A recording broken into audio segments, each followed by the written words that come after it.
Ito na po yung bahay namin.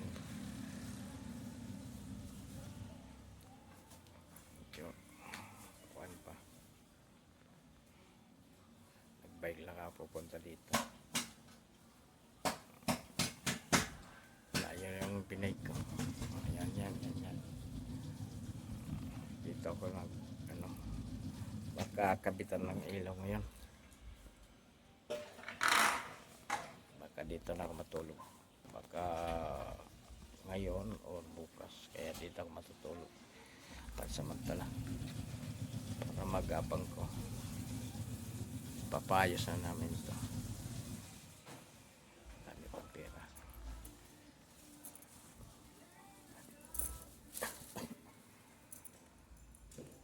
Dito. Lalo na dito. Sa kitchen. Ayan.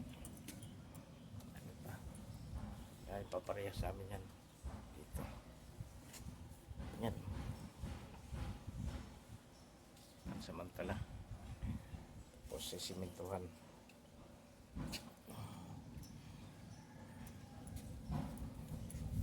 Sa taas. Kikisamihan. Bye-bye. Ito na, okay na yan. Tubig na lang kulang. Bye-bye.